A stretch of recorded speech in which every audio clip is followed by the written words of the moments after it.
Hi guys, ഇന്നൊരു കിഡു ഐറ്റമായിട്ടാണ് വന്നിട്ടുള്ളത്. ഈ ഒരു ഐറ്റംസ് ഉണ്ടാക്കാനായിട്ട് ഒരു ബൗൾ എടുത്തിട്ടുണ്ട്. അതിലേക്ക് 1 ഗ്ലാസ് മൈദപ്പൊടി ഇട്ട് കൊടുത്തിട്ടുണ്ട്. ആ ഗ്ലാസ്സിൽ തന്നെ കൊക്കോ പൗഡറും കൂടെ ഇട്ട് കൊടുത്തിട്ടുണ്ട്. അതിനുശേഷം ഇത് നല്ലപോലെ മിക്സ് ചെയ്ത് കൊടുക്കണം.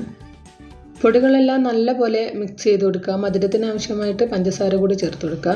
3 കോഴിമുട്ട എടുത്തിട്ടുണ്ട്, അതും നല്ലപോലെ മിക്സ് ചെയ്ത് കൊടുക്കുക. ആവശ്യത്തിന് വെള്ളവും കൂടെ ചേർത്ത് ഒരു ദോശയൊക്കെ ചുട്ടെടുക്കാൻ പാകത്തിനുള്ള രീതിയിൽ ബാറ്റർ റെഡിയാക്കുക. പിന്നെ വിപ്പിംഗ് ക്രീമാണ് എടുത്തിട്ടുള്ളത്. വിപ്പിംഗ് ക്രീം നല്ലപോലെ ബീറ്റ് ചെയ്തെടുത്തിട്ടുണ്ട്. പഴുത്ത മാങ്ങ എടുത്തിട്ടുണ്ട്. മാങ്ങ കഷ്ണങ്ങളാക്കിയാണ് എടുത്തിട്ടുള്ളത്. ഇനി ദോശ ചുട്ടെടുക്കുക. ദോശ ചുട്ടെടുത്തതിന് ശേഷം തണുത്തതിന് ശേഷം അതിലേക്ക് വിപ്പിംഗ് ക്രീം ചേർത്ത് കൊടുക്കുക. അതിൻ്റെ മുകളിലായിട്ട് മാങ്ങ കൂടി ഇട്ട് കൊടുക്കുക.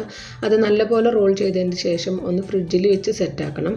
അതിൻ്റെ മുകളിലേക്ക് കുറച്ച് കൊക്കോ പൗഡർ കൂടി വിതറി കൊടുത്തിട്ടുണ്ട്.